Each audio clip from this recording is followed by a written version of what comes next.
By the way, pro-Israel group are infighting according to the Jewish insiders.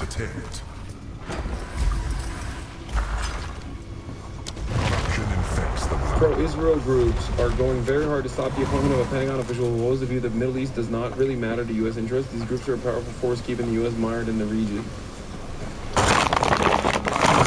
You can't have one guy that has that take? Like, I'm surprised. They're like, no, not even one guy allowed with that take. Like, everyone else has the opposite take. Just let there be one fucking guy that's like, yeah, I don't really care about the Middle East. Hey, no disrespect, but this isn't for me. I don't really like it. I want to kill Chinese people, okay? The one guy was like, I just want to keep the eyes on the prize, you know? It's actually the Chinese that I want to destroy.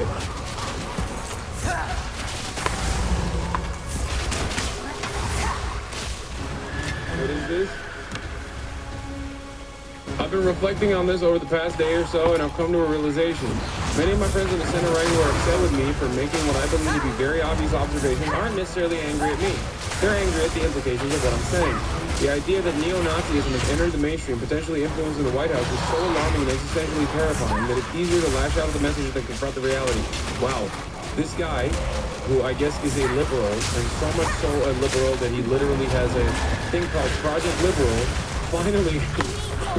finally recognizes that, yes, people hate messengers more than the actual devastating reality that the message presents. Welcome to having one leftist position, for one truthful position. The cognitive dissonance is overwhelming. What's striking to me is the selective outrage. Many of these same people are quick to call everyone communist, often with little... Yeah, that's also true. Yeah, it's a point that I made as well. These motherfuckers think Nancy Pelosi's a communist, but Elon Musk and Sig Heil on the national stage, and they're like, I don't know, is he really a Nazi? It's like, come on, dude. You probably know this already, but this guy hates you. I mean, dude, he has a thing called Project Liberal. I assume he hates me. Yes.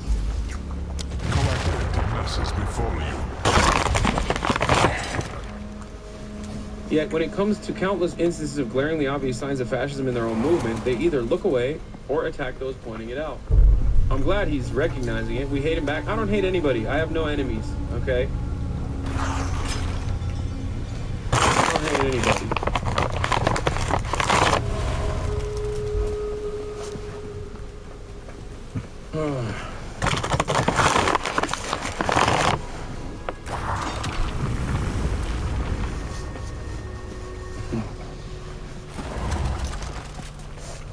Project Liberal is dedicated to attacking you personally, by the way. Wait, what? No, you're fucking exact. What is Project Liberal? What the fuck? No. What is Project Liberal? Project Liberal Community. We advocate for a free and open society. Join today. Order in a nutshell. No, they're invested in the search Hassan on his account.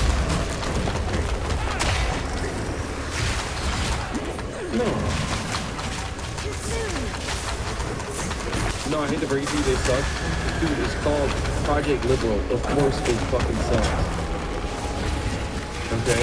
I'm not saying that I'm a fan, but I would be shocked if they were like also that invested in attacking me. Trust me, dude, they're basically Reddit neologisms with huge overlap.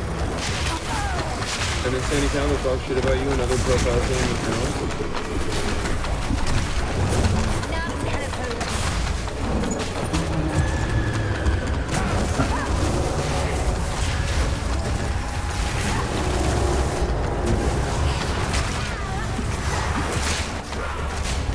They're an AstroTurf neo-left conservative group. Nice.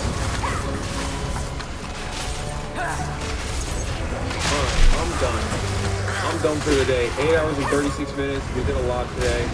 I'm coming back tomorrow in a big way. You already fucking know. Okay? I love you guys. I will see you tomorrow. And then I will see you in Japan, baby. Japanuary is starting. Oh my god. Oh my god. I'm very excited. I hope that all of the additional noise and shit don't ruin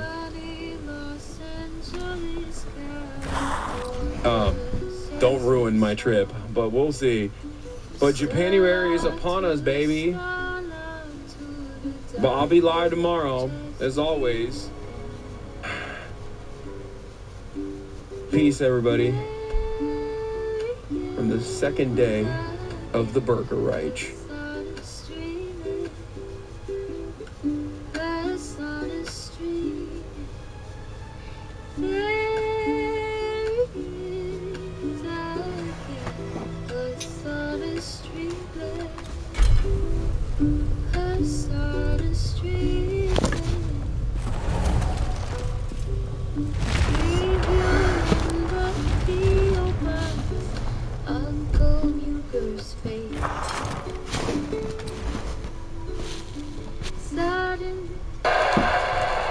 There you go.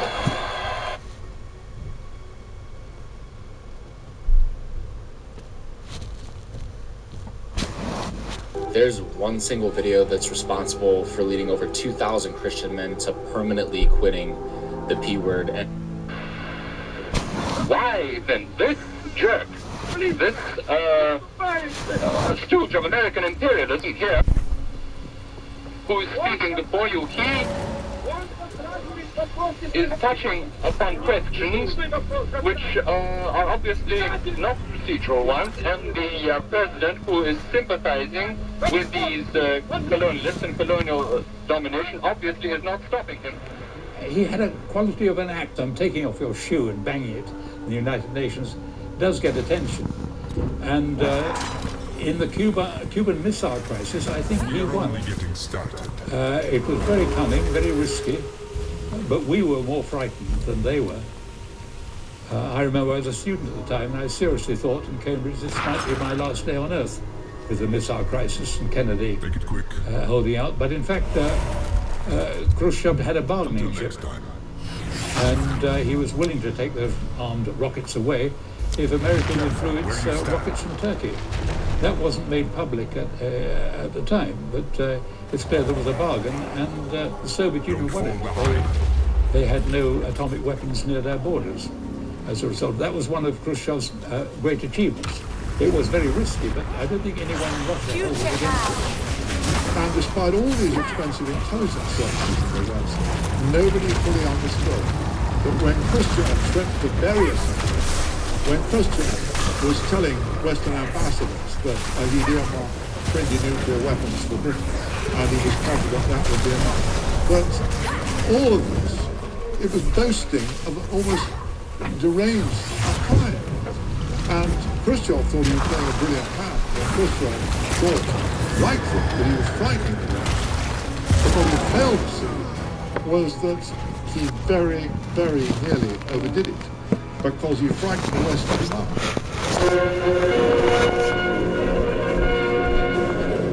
The retreat to Moscow. Russian ships steam out from Cuban ports with their decks loaded with missiles the Soviets are withdrawing under pressure from the New World. It's one of the last chapters in the offensive threat from Cuba that led the United States to throw a quarantine around that island and force the Russians to dismantle their medium-range rocket installations. U.S. planes and picket ships have counted 42 rockets on Russian-bound ships. But still unresolved is the question of the jet bomber in Cuba. Castro claims they belong to him, that he will not give them up. The U.S. insists the Russians must remove them before the quarantine will be lifted. The headlines in the Soviet newspapers said the Soviet Union has saved the world by the deal that it made with the United States. So they took all the credit for easing this tension. And that's what the Soviet leaders saw, that this was a victory for Soviet diplomacy. The following is the text of President Kennedy's statement of noon. I welcome Chairman Khrushchev's statesmanlike decision to stop building bases in Cuba, dismantling offensive weapons, returning them to the Soviet Union under UN verification. This is an important and constructive contribution to peace. Both the US President John F. Kennedy and the first Secretary of the Soviet Union, Nikita Khrushchev, would not have much longer in office after the de-escalation of tensions from the Cuban Missile Crisis. JFK was infamously assassinated in November 1963, and Khrushchev would be maneuvered from power the following year. It was soon to be the era of Leonid Brezhnev in the Soviet Union.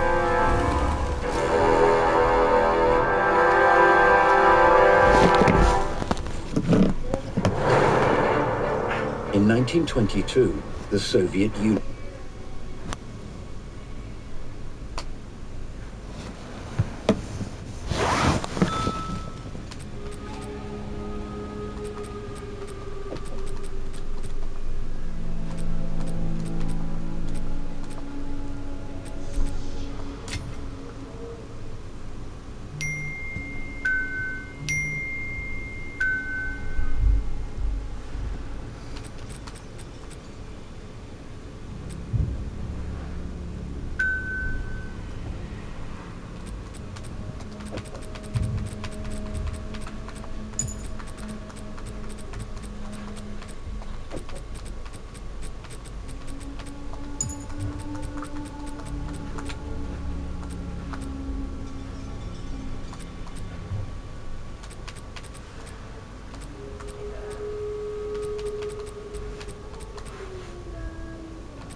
¿Qué haces?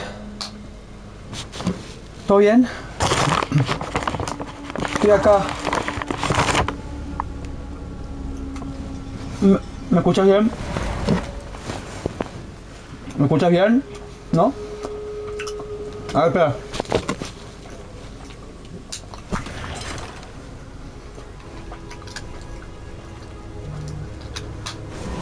Fuck.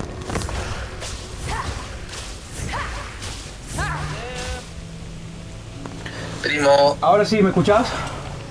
Sí, primito, ¿todo bien? Bien, boludo, al pedo vos. Bien, acá también, acostado. Escúchame, te quiero hacer una pregunta rápida. Sí. A ver si me puedes dar una mano con esto, pues. ¿En qué estás? Capaz que no hay nadie, capaz que sí. Es así. Tenemos 60.000 choclos para vender. Sí. Y no sabemos a quién carajo encajárselo. Capaz que conoces a alguien que tenga, por ejemplo, una cadena de supermercado, una cadena de verdulería, una cadena de cocina de comidas, que pueda llegar a querer comprar, aunque sea, no sé, 10.000 choclos por lo menos. Sí, a ver, déjame pensar, Porque la onda es venderlo por lo menos a 10.000 choclos, cantidad. Es mucho, boludo, es una banda de choclos. Che, ¿y cómo? ¿Eso dónde está? ¿En Córdoba? Sí, se puede importar, se puede, o sea, se puede vender en Estados Unidos, donde vos quieras, pero tenemos 7 días para venderlo, ¿no? Eso es que pregunte, boludo, manda unos mensajes ahí. Dale, porque en realidad para una amiga que tiene los choclos, el padre le toda su cosecha le regaló una hectárea y dijo, bueno, fíjate quién se lo vende. Wow. Sí, son como $30.000 si lo vende todo. Ah, la mierda. Una fábrica, bueno, tiene que ser una fábrica de choclo, algo así, algo de... Bueno, eso, algún contacto de ese estilo. Alguien que fabrique algo a base de choclo o que, no sé. Che, ¿y para cuánto tenés que saber para estos días, digamos? Y sí, ahí vamos a tratar de venderlo cuando se pueda. Sí, tenemos una semana, digamos. ¿Qué otra info tenés, boludo? O sea, de precio por kilo o cómo está guardado. Tan divinos los choclos, no, así a punto, digamos. No vienen ni congelados ni... O sea, no son para... O sea, se pueden dejar pasar y hacer combustible. El padre lo vende como combustible ya. Claro. Pero después esto le dijo que lo puede vender ahora por esta temporada. Y no sé, el precio depende o sea, primero veamos cuánto lo pagan y para no decir ni de menos ni de más. Y no, si tenés contacto yo se lo paso. No, sí, yo no voy a negociar nada, sino que más o menos si me preguntan a ver si directamente antes de pasar el número como que saber algo Puedo así. decirle hacer un precio. Listo, no, eso, el precio lo arreglan entre ustedes, listo. Pero que le podamos hacer un precio, o sea que de lo que él lo compre le vamos a hacer un precio, así que puede hacer a mi YouTube. Listo. O sea, la idea es que si lo compra, no sé, en 600 se lo dejamos en 500, ¿entendés? No importa. Sí, de una. Pero tampoco para irnos muy bajo, ¿viste? Ver cuánto los pagan, aunque sea. Claro. Pero bueno, ¿quién puede ser? ¿Qué industria, boludo? O sea, son una banda de choclos. No importa, Igual eso, o sea, ¿en cuánto se echa a perder, boludo? Porque... por ahí... Lo que pasa es que o lo vendes en una semana, como te digo, que eso para venderlo, para venderlo fresco. Claro, o te hace combustible. O claro, o te sirve para otra cosa. Combustible, otro tipo de alimentos. Claro. Pero a este momento es para venderlo fresco, tipo a la verdulería, en la verdulería de los supers. Sí. Bueno, o sí, igual se lo puede vender a alguien que fabrique algo a base de choclo, ¿viste? Tipo hamburguesa a base de choclo o algo así, no sé. Sí, yo voy a preguntar por Córdoba, ¿viste? Porque por acá no sé si... No, por Córdoba claro. Mejor, pues más.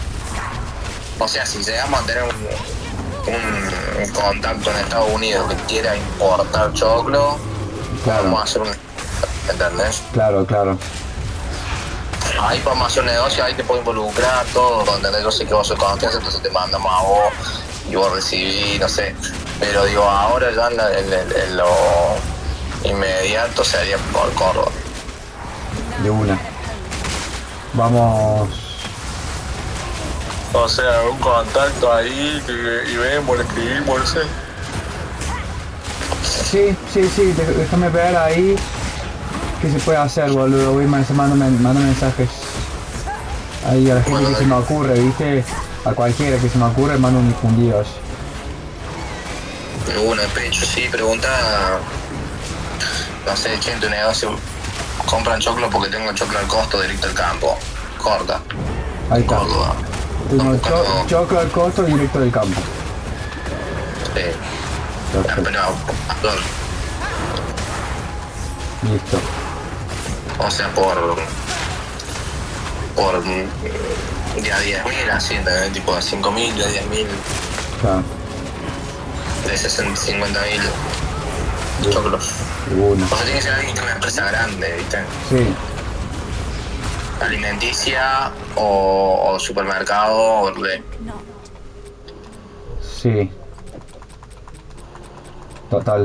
Totalmente. Sí. O sea, pueden ser alguien que sea dueño de supermercados, de muchos supermercados. Mira, yo sé que... No, pero nada que ver este guaso con el rubro. Pero bueno. ¿Qué? Un amigo mi viejo que tiene una distribuidora de margarina. No, de repente puede ser alguien que tenga una fábrica de polenta Claro. o supermercados, ¿viste? Claro. O no sé qué más puede ser, boludo. ¿Qué productos se fabrican a base de soja, boludo? De soja, no, de... Vamos a pensarlo, pero justo me está agarrando un momento donde puedo llegar a pensarlo un rato largo ahora mientras mando mensajes. Estoy al pedo y... A ver qué onda, boludo, porque... Hay gente que haga harina de maíz, gente que haga aceite de maíz, miel de maíz, palomitas de maíz, cereales, tortillas de maíz, salsa de maíz, productos no alimenticios, biocombustibles, plásticos biodegradables, papel, cosméticos, fertilizantes. Todo eso se puede hacer con choclo. Perfecto, vamos a pensar ahí. Te lo reenvío. Que le voy a preguntar a mi gente y que mi gente también piense qué gente tiene. Capaz que alguien conoce a alguien así. Qué bueno. Bueno, mortal primo, gracias. Cualquier cosa avísame. Obvio, mi bro. ¿Vos cómo estás? Gracias. Todo bien, tranqui. Estoy laburando full estos días, boludo. Está bueno. Todo bien. Sí, estamos ahí por sacar un comercial, una campaña digital para México, y bueno. Después de día a día también, ¿no? Qué bien que estás, boludo. Y sí, con mucho laburo ahora. Pero bien, sí. Por lo menos van saliendo, o sea, ahora en la empresa nueva vamos quedando bien, por lo menos, y se nos van conociendo un poco más. Te está saliendo todo bien, digamos, un éxito ahí la nueva empresa. Sí. De una. Bueno, ahora sí. Claro. Así que no, bien, súper, boludo. Ahí quizás después con el proceso nuestro, a ver si lo vamos a ir haciendo un poquito, boludo. No. Sí. Pero bueno, por lo menos hay algo que podríamos hacer, boludo. Sí, yo ahí voy a hablar con... Voy a tantear ahí con mi amigo, a ver qué onda, en qué está, qué proyectos tiene. Ahí y tanteando. De una primito, bueno, avísame si te va a salir alguna. Dale, obvio. Dale, voy a estar atento. Tiene que ser todo en negro. Sí. De una. Así. Bueno. Todo en negro. Bueno. Bueno, primito, gracias, boludo. Parece que vamos a tener que terminar yendo a tocar el porte de toda la frutería, boludo. Y yo creo que pueden ir haciendo eso, boludo. Sí. Bueno. Sí. Bueno, paso. Gracias, mi rey. Nos vemos. ¿Todo bien? Sí, ¿Todo bien? yo todo bien, boludo. Muy tranquilo, la verdad. Una Bueno, fuiste a probar las cosas nuevas. Sí, culiao. Un éxito, boludo. Ahí, hace un mes pagué el gimnasio y todavía nunca fui, boludo. Fui una vez y me da una paja y no sabes el frío que hace, man. Menos 20 grados. Chao. No quiero salir de mi casa, man. Helado, ¿no? Helado, man. Puede ser que mis amigos sean millonarios con todas estas movidas, boludo, y se tiró las cometas, piola. Así me voy del orto. Y sí. Y ahí está bueno, boludo. Es una amiga ahí que tenés, que te hace eso, poder solamente conseguir comisión, viste, conseguir la venta.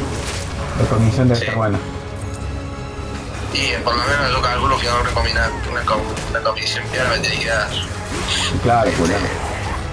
Pero sí, obvio. Sí. Bueno, primito, voy a dormir ya, pero... Dale, hermanito. Abrazo. Chao, bárbaro, te quiero. Chao. Cuídate, tú también. Descansa. Chao, chao. Chao.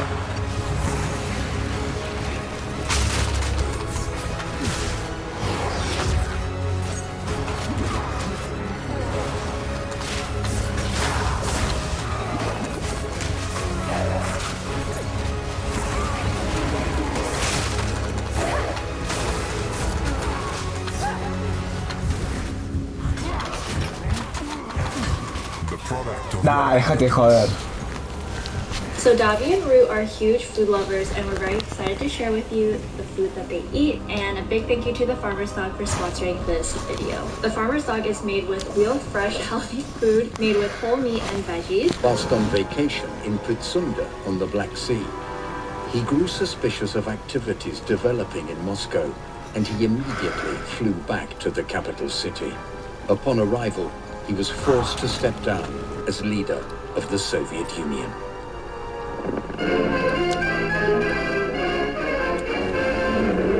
The official Russian announcement said he resigned. The Reds say ill health prompted Khrushchev to step down. Observers say that his abortive feud with Red China that broke apart the front of monolithic communism was the real reason. A man who clawed and fought his way to the top, wooed leaders like Nasser of the neutralist nations. Khrushchev probably made his greatest impact on a strangely fascinated world when he came to the United Nations Assembly in 1960 and attempted to purge Secretary General Dag Hammarskjöld. He piled shock upon shock when he and the Soviet delegation rudely interrupted speeches by Western delegates. The Soviet leadership overthrew Khrushchev. They called him in and they denounced him and they sacked him from all his positions. And the reason they did it was because of his kind of arrogance, his despotism, his completely ill-thought-out adventure. What sealed Khrushchev's fate was his interference with agriculture and his harebrained scheme to imitate the Americans by growing lots of maize, and in order to do that, wrecking existing crops. So there was serious food shortages in the shops and serious discontent. That was more important to the party than anything else. There had already been a number of riots by workers who were dissatisfied, and that was the decision to get rid of him. Forces began to conspire against him, and leading those forces was Leonid Brezhnev, who sees that maybe now is the moment to act, that maybe this is the moment where he can get his hands on the levers of power. The crowds that once cheered Khrushchev wildly were left in the dark as to just what went on when the Central Committee met to act on his retirement and to name Leonid Brezhnev as the new leader of the party, while Alexei Kosygin took the job of premier. Brezhnev has lately been considered Khrushchev's heir apparent, but the question remains as to whether he had anything to do with hurrying his boss's departure. Khrushchev is on holiday, he's summoned back to Moscow, and the Politburo, led by Brezhnev, denounce Khrushchev. They criticize him for everything he's done, and they say they want him to step down from power. This will not be a coup quite as brutally as Stalin might have done it. He's allowed to resign, but it is the end of Khrushchev's reign of power. Now, Leonid Brezhnev is the man at the helm. You know, they voted him out, they didn't execute him, they didn't imprison him, they just retired him. In the meeting, he said, you know, whatever else happens, my one achievement has been that no one's going to be shot now. I'm just going to retire. And so it happened. And Brezhnev became the next leader. Brezhnev was a pair of safe hands, a man with a good military record. He just wanted to keep the apparatus going as it had in the past, to appoint suitable first secretaries and heads of Soviets and so on, and who allowed a fair amount of corruption. His own family was horrifically corrupt. His daughter Galina was a nightmare. But that corruption was a sort of lubrication for the party. And under Brezhnev, everything had a pride. We live and learn against a beautiful landscape that embodies the soul of the West, where the resilience. A man who was expected to coexistence with the West while trying to fill the breach with China.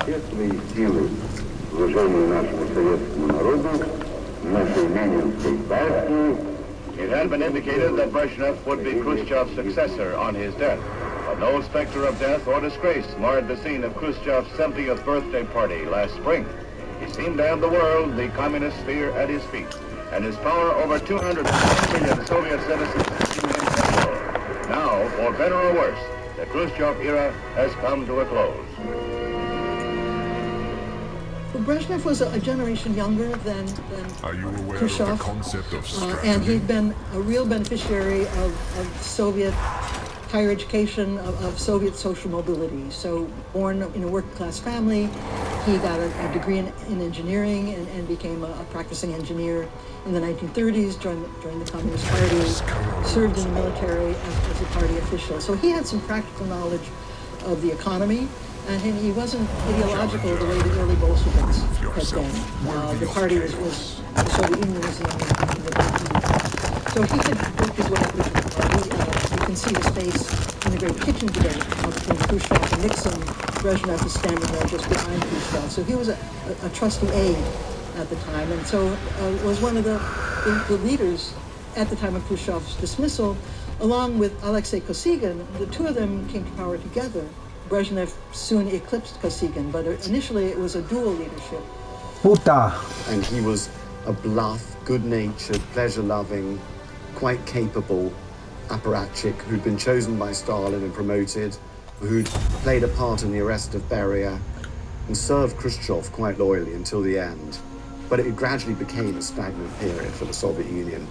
No reforms were really succeeded, and the Soviet Union needed reform. Unlike Khrushchev, who'd attempted to decentralize the economy, to give more power to the regions, Brezhnev wanted to do exactly the opposite. He was much more in the mold of Stalin. He wanted to bring everything back to the center, to bring power back to Moscow and to bring power back to himself.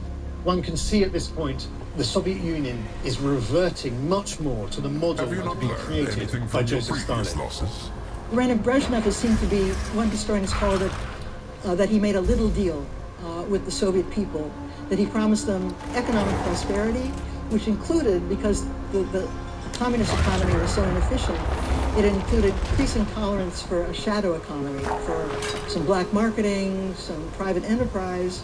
The government turned a blind eye to that in exchange for political loyalty. And most of the people made this bargain and agreed not to be in opposition to the government.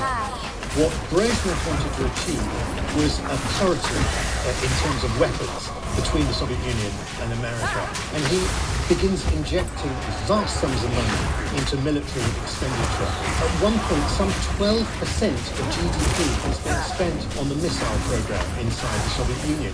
Remarkably, he does achieve parity. By the 70s, the Soviet Union has an equivalent number of warheads to the United States. The world thinks that it's business as usual, it's just a change of leader. In the eyes of the world, the Cold War continued unchanged.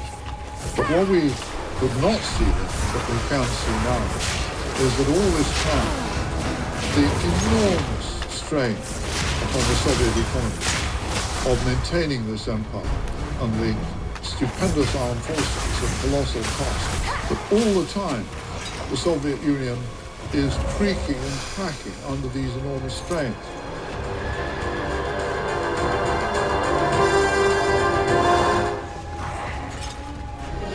Since 1954, every American president has offered support to the people of South Vietnam.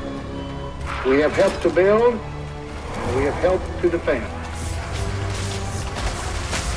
Thus, over many years, we have made a national pledge to help South Vietnam defend its independence. And I intend to keep that promise. In 1965, President Lyndon Baines Johnson followed up on his promise and ordered US troops to intervene directly in Vietnam. One of the great proxy battles of the Cold War had begun.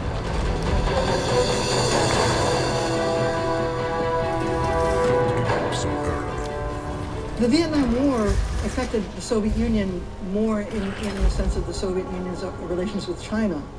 than just with the United States. So the Vietnam War was kind of a triangular communist enterprise between China, the North Vietnamese, and the Soviet Union.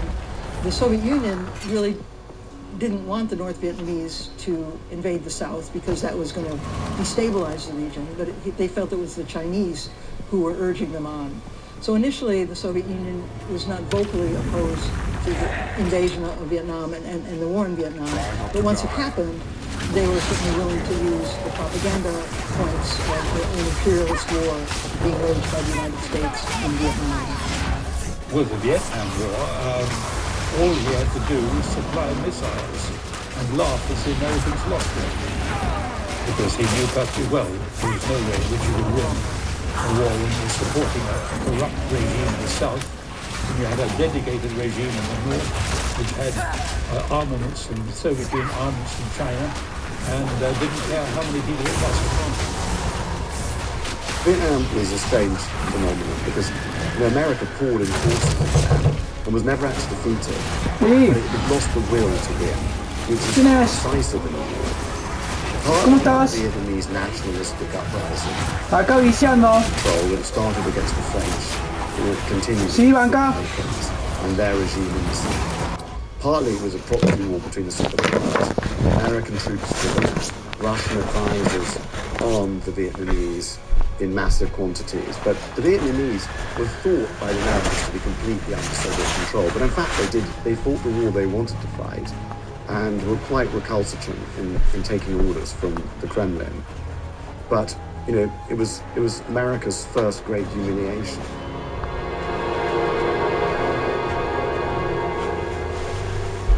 Gracias.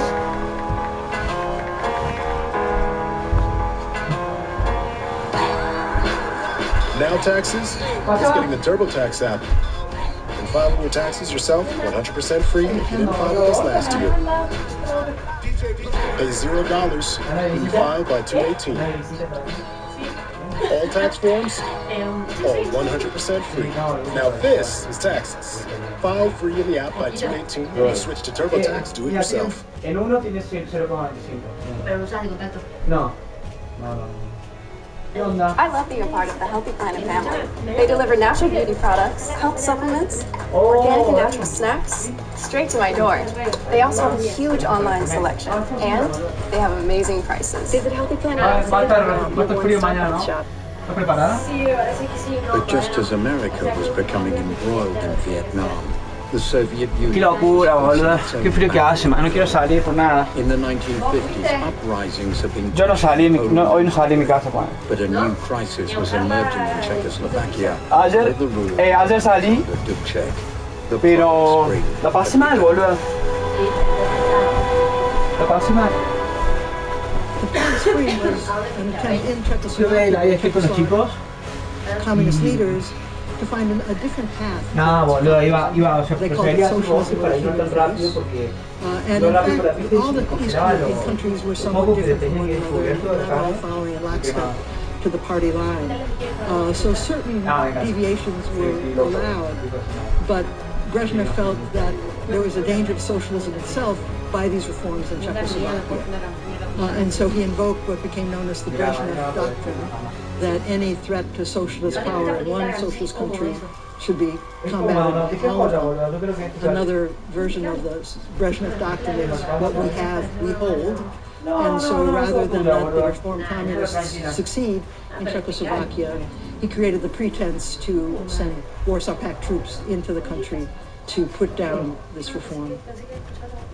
Russia's purpose in continuing to keep the large, powerful and mobile forces in Czechoslovakia has been, in effect, to put a pistol to Mr. Dubček's head. There is plenty of evidence that, for his own part, Mr. Dubček intends to go on resisting the pressures and is prepared, if necessary, to get his head shot off. But there is now a question mark over the continuing loyalty of enough members of Czechoslovakia's Communist Party's Presidium to give Mr. Dubček the support he needs to say no to the Russians or the demands they will make when the talks begin. The Prague Spring, this uprising in Prague against Soviet rule, is a real challenge for Brezhnev. How on earth is he going to deal with this? His initial response is to try and do a deal with Alexander Dubček, but it quickly becomes apparent that this is impossible. And under pressure from the Politburo, he decides to send in the tanks and send in the troops. And then you have the brutal crushing of this uprising, in which thousands of Soviet soldiers will crush and fight against Dubček's civilians. Never again in the Cold War did either Soviet Union or the United States attempt to interfere in each other's recognized spheres of influence. The Americans, who'd already stood by amid terrible bloodbaths in the Polish shipyards, amid the 1956 Hungarian uprising, 1968, when there was the uprising in Prague, the Prague Spring, that once again the Americans did nothing and the Russians were left free to crush that. Whereas again, while all that was going on in Vietnam, although of course the Soviet Union provided terrific material aid to Vietnam, at no time did the Soviet Union think of directly intervening in the Vietnam War. So never again was there such a dangerous moment when either side attempted to infringe each other's spheres of influence. The first 2.5 decades of the Cold War had been filled with revolutionary uprisings and proxy battles all across the globe. But as the 1970s began, a surprising period of détente emerged, where more direct relations between the Western world and the communist world were established. In China, with Zhou Enlai, President Nixon begins a dialogue which marks an historic change in American policy. A political realist, the president knows that communication with China is indispensable to his grand design, the result of a long, careful planning, of a vision for peace born long ago. The thrust for peace leads to the Soviet Union. The president will not be dissuaded by the days of hard negotiation ahead. The opportunity to reduce world tension is at hand, and he achieves a breakthrough with agreements in environment, space, medicine, and a trade pact creating new jobs for Americans. But most significant of all, a treaty to limit arms.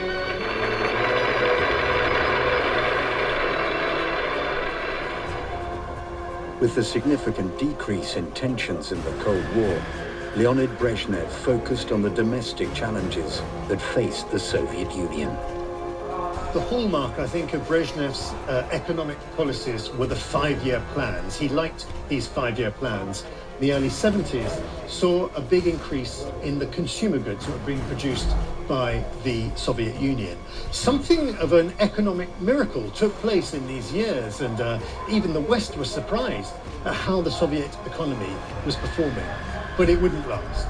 The Soviet economy was too reliant on natural resources, on oil, on gas, and the whole thing would begin to stagnate. And we're soon going to enter what Gorbachev would later call the era of stagnation.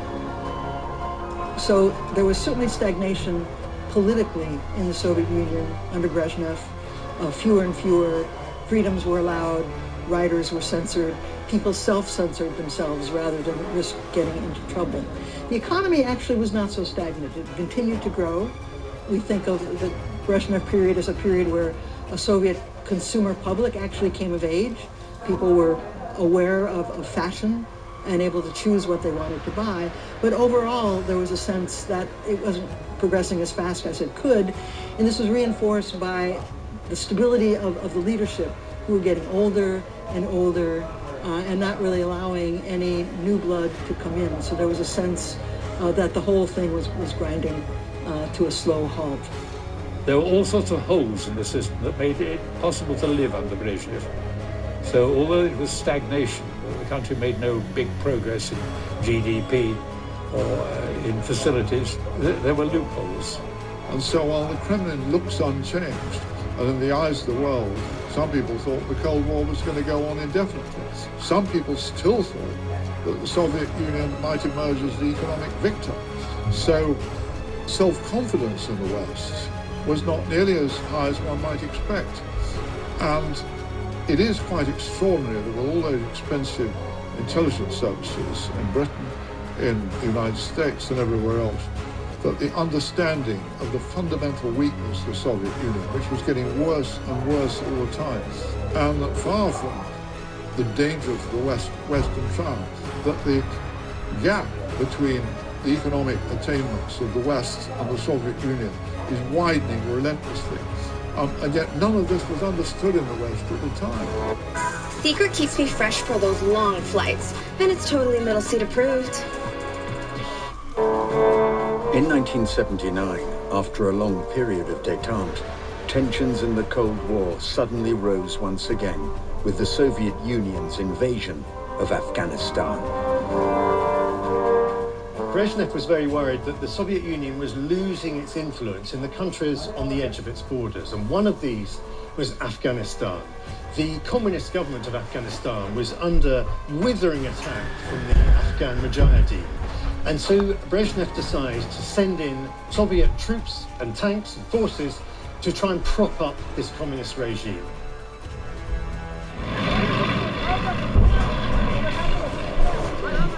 The Soviet invasion of Afghanistan was part of the Soviet effort to project itself as an alternative to capitalism in the eyes of the third world. So they were always trying to promote liberation movements, independence movements. 1978, a communist government took power in Afghanistan. There was internal fighting. The first government was overthrown. The second government came to power. They appealed to the Soviet Union for help against their enemies. And so the Soviet Union agreed to send in troops to help keep them in power. The plan was really controlled or proposed by Andropov, who was the head of the KGB, and was the most clever and interesting person in the leadership, and really the most talented. He believed it could be done easily, just by chopping off the head of the leader, who was a communist, who turned against Brezhnev's, the Kremlin's own candidate, executed him from taking power. They didn't trust this guy, who was called Hafizullah Amin. And so they began to fear that Amin would turn against them and actually embrace the Americans or the Chinese. And so, they decided to replace him. And so in the end, they sent some special forces with an army. What they didn't expect was a massive Islamist rebellion that would be backed by the Americans. Many people compare the Soviet engagement in Afghanistan with the United States in Vietnam. They got sucked in without realizing what they were getting into, without an exit strategy. Many young Soviet men died, led rise to a movement among mothers trying to stop men from being drafted. So it severely weakened the government in the eyes of its own population. Afghanistan was one of the decisive strategic mistakes of the last phase of the Soviet Union before its collapse. And it was the same story as with a lot of American wars, that they got nowhere and they were made fools of by their own clients in Afghanistan, and their casualties were appalling. And the military bungling was fantastic. But the United States could afford its mistakes in the Cold War, and the Soviet Union couldn't. So that you had this extraordinary situation that as this terrible 10-year war went on, and as this drain of casualties, which was desperately unpopular at home because people saw these body bags coming home. And as the Americans and the CIA, of course, who were arming the Mujahideen, the resistance movement, that the price that here was the Soviet Union already creaking and groaning and on the edge of an abyss, and you can argue that it was Afghanistan that pushed it over the edge. That was a major mistake. Russians in the 19th century knew very well, although they took over most of Central Asia and they would have liked to take over British India, that you leave Afghanistan alone. Nobody has ever successfully dealt with Afghanistan since Alexander the Great invaded it. Everyone has had to retreat. Even the Mongols couldn't stick it. The British Army in the 1840s, which just had one blind person staggering out, the rest of the army dead, was an example. And the Russians knew this. And yet, that was a major mistake to think that they could somehow take it over. 3 years into what would be a near decade-long conflict in Afghanistan, the Soviet Union would lose its longtime leader, Leonid Brezhnev. Brezhnev dies, and he's succeeded by Yuri Andropov, his former head of the KGB, who'd been so ruthless in crushing internal dissent. But Andropov is simply ill-equipped to deal with the financial crises that are facing the Soviet Union.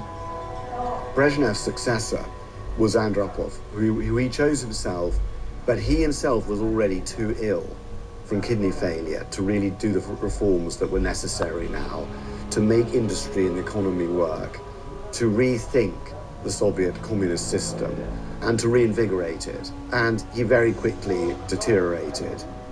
His successor should have been Gorbachev, who was the young and intelligent and up-and-coming younger leader, and who was a protege of Andropov. But instead, Chernenko, who once had been an executioner for Stalin, and really was a sort of known as the silent one. He really never said anything. He was just a sort of non-entity. He too was dying. So he came to leadership for a very short period. And the joke at the time, because both Brezhnev and Chernenko were not really mobile, Brezhnev was seen to be immobile, and Chernenko seemed to be moving around. So they said the trouble with Brezhnev was he was running on batteries, but Chernenko had transistors. And could get around. People believed that Chernenko would be giving broadcasts from his office, but it was really a hospital room made up to look like an administrative office. The manner of the collapse of the Soviet Union was extraordinary in that it's almost as if the physical collapses of successful leaders mirrored the collapse of the whole edifice. And all these very old, charred, discredited men in the Kremlin, one by one, attempting to seize the reins of power and then proving completely unable to exercise them and collapsing and being removed to their tombs. And it was symbolic. Konstantin Chernenko, who is so old, so infirm, and so almost senile that when he gives a eulogy at Andropov's funeral, he can hardly speak the words. It's clear he's not going to last long, and within another year, he's also dead. And this is the moment of change. This is the moment where a younger man, Mikhail Gorbachev, comes to power on a promise to transform the Soviet Union.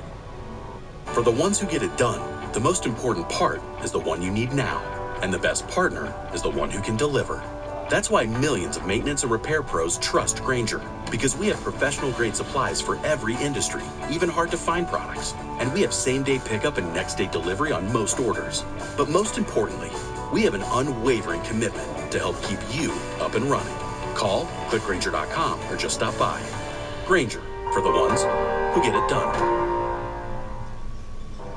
Gorbachev was an extraordinary man to have reached the summits of power in the Kremlin, but he was capable of recognizing failure, of recognizing what had gone wrong, of recognizing the need for radical change. Whereas for years, the Soviet Union had been governed by people who were still clinging desperately to the past and struggling at all costs to avoid the humiliation of public defeat. Gorbachev, of course, it comes from the Russian word gorbata, which means bent. And the Russian proverb is that only the grave will straighten the bent. So people laughed when he came in with a name like that. His idea was that as everyone was being dishonest, and even he couldn't find out the truth, you had to release the journalism, let the newspapers expose things. And he allowed complaints and scandals to be aired on newspapers and then on television and so on. So people found out more about what was actually happening in the country, and the public came round to his side when it became clear that some sort of campaign was being mounted against the corrupt and the rich. And of course what wrecked it was the Chernobyl accident. On the 26th of April 1986, the Chernobyl nuclear power plant went into meltdown and an enormous cloud of radioactive contamination was released. Chernobyl happened early on in Gorbachev's period of rule and was a key mistake in that period, because when it happened, they reverted to their old habits of secrecy and denial, which led to much greater loss of life and more damage than otherwise would have been necessary, and also created more suspicion toward the Soviet Union among Western Europeans who were disposed to be think positively, this was a period of Euro-communism and of Germany's Ostpolitik, trying to make deals with the Soviet Union. And this was kind of a throwback to the bad old days. So it was a domestic disaster, an international disaster in health terms, but also a very bad signal for what the Soviet Union was becoming. The White House says Mr. Reagan's attempts to discuss the situation with Mr. Gorbachev personally have been ignored by the Kremlin for 4 days. Not very much. They're usually a little close-mouthed about things, with your exception. Would you rather hear more from Mr. Gorbachev? Yes, I think it would be helpful. Gorbachev had spoken of glasnost. He'd spoken of openness, of a more open media. And the first instinct is to go back to the old Soviet way of doing things, to hide everything, to cover everything up. And this was a disaster because the Western media had already picked up very early on the increased levels of radiation. They knew something disastrous had happened at this nuclear reactor. But Gorbachev tries to hide it, and this proved the limits of his policy of glasnost. Gorbachev, in the end, used this to his advantage. To him, it was proof that the old system was so dangerous you could have made half of Russia uninhabitable. If those reactors had melted into the ground, the Western Ukraine would be strictly for the animals. It proved to the Russian public there was no point having the traditional secrecy, that you had to have openness. And the very fact that foreigners knew about it and Russians heard about it from foreign broadcasts, and then they found out. In 1985, the final leader of the Soviet Union came to power, Mikhail Gorbachev. The name Gorbachev is really synonymous with perestroika. This was his great idea. He wanted to reform the system. He wanted to bring an element of the markets into the system. He could see that the Soviet economy was simply not functioning. It was moribund. He was going to revitalize. There was going to be a renaissance to the economy. I think Gorbachev is misunderstood by everyone. Everyone nowadays thinks that he was, in the West anyway, that he was a sort of anti-communist liberal Democrat, rather like one of our leaders. But in fact, it was very different. He was a Leninist. He believed in communism. He believed in the Soviet Union, and he wanted to reform it, to make it stronger, to make it work better, to make it more formidable. What in fact happened was he had very attractive features in terms of his openness and his smile and his ability to go on walkabouts, and he immediately impressed the Western leaders. But in the Soviet Union himself, he really attempted an insane plethora of reforms that undermined the whole empire. And in some ways, his ambitions were hubristic, if not arrogant. He thought he could do it. He hadn't really thought through the nature of the Soviet Union and the nature of the Leninist system. He tried to reform the economy, the power politics, and ultimately the nature of the Union itself, in other words, the empire, all at the same time. And no one had attempted that before, and with good reason, because each of those reforms was a colossal reform that could have destroyed the Soviet Union on its own. We can all see today that he was something very remarkable, and he broke with the past. But I remember so well when the first reports of Gorbachev from our correspondents in Moscow, and some imaginative correspondents did see that Gorbachev was something quite new and quite special. I met him, and he was an extraordinary man, and I do hope that history will pay him the tribute that is his due, because he was the one who broke the mold. But for us, who'd lived almost all our lives in the shadow of the Cold War, it was almost impossible to believe that the whole edifice, the whole structure around which we'd lived was suddenly changing, and that the Soviet Union and Russia, as we'd known it, was suddenly tottering. So we were very slow, some of us, and governments, to realize the nature of the change. Gorbachev wanted an end to the Cold War. He wanted an end to the arms race. But this was very difficult when, during Reagan's first term as President of the United States, Reagan spoke of the evil empire. He was very antagonistic towards the Soviet Union. But this began to change. I think he saw in Mikhail Gorbachev somebody he could do business with. And they eventually sat down and they began to discuss the reduction in weaponry. And I think really it was the personal relationship between these two men, and also with Margaret Thatcher and Gorbachev, that it was a coming together of personalities that enabled the Cold War and the arms race to come to an end. Cheesy, crunchy, veggie? Simple Mills. General